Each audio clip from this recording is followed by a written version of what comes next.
Assalamualaikum warahmatullahi wabarakatuh. Perkenalkan, nama saya Alfanda Nuranda Hidayat, kelas F Ekonomi Syariah, NPM 1804041009. Di sini saya akan menjawab pertanyaan UTS mata kuliah Manajemen Perusahaan. Soal yang pertama, jelaskan bentuk-bentuk kepemilikan perusahaan. Jawabannya yang pertama, bentuk-bentuk kepemilikan perusahaan ada 3, yaitu yang pertama perusahaan perseorangan. Adalah jenis perusahaan yang kepemilikannya dipegang oleh satu orang, di mana pemiliknya memiliki tanggung jawab tak terbatas atas harta perusahaannya. Yang kedua, perusahaan persekutuan. Adalah bentuk bisnis di mana 2 orang atau lebih bekerja sama menjalankan perusahaan untuk mendapatkan profit. Yang ketiga, perusahaan perseroan. Adalah bisnis yang kepemilikannya dipegang oleh beberapa orang dan diawasi oleh dewan direktur. Nomor 2, berdasarkan penjelasan dalam video materi motivasi merger dan akuisisi, jelaskan apa motivasi merger dari informasi tersebut. Jawabannya, motivasi merger dari informasi Otoritas Jasa Keuangan atau OJK mendukung rencana Kementerian BUMN untuk melakukan merger atau penggabungan 3 bank BUMN syariah, yaitu PT Bank BRI Syariah Tbk, PT Bank BNI Syariah, dan PT Bank Syariah Mandiri. Menurut Ketua Dewan Komisioner OJK, Wimbo Santoso mengatakan sangat mendukung upaya merger dan akuisisi di industri perbankan nasional karena akan meningkatkan efisiensi dan daya saing. Hal ini dirasa selaras dengan tujuan OJK untuk membangun industri perbankan yang sehat.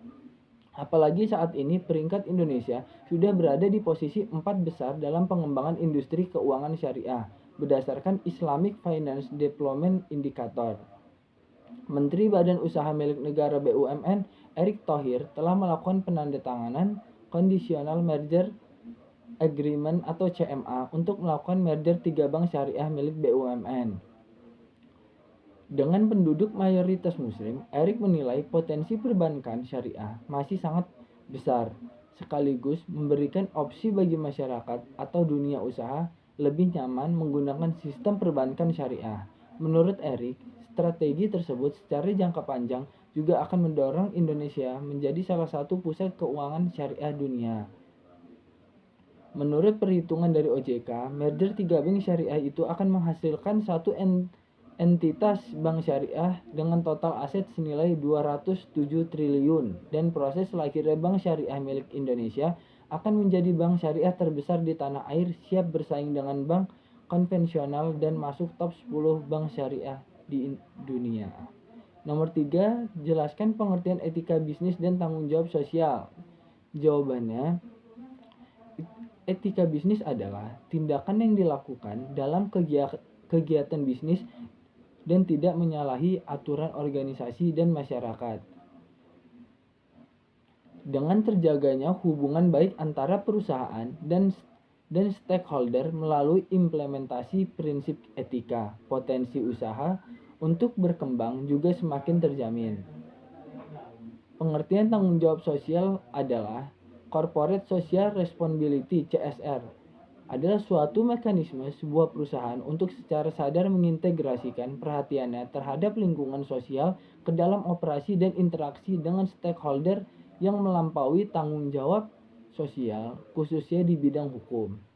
Nomor 4, pernyataan tanggung jawab sosial atau CSR merugikan bagi perusahaan karena dapat mengurangi profit dan membutuhkan biaya yang besar. Apakah Anda setuju atau tidak setuju? Jelaskan alasan Anda.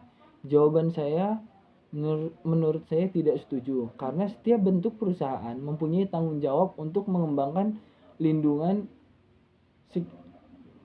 sekitarnya melalui program-program sosial seperti program pendidikan, program lingkungan, dan lain-lain. Terima kasih. Wabillahi taufiq wal hidayah. Wassalamualaikum warahmatullahi wabarakatuh.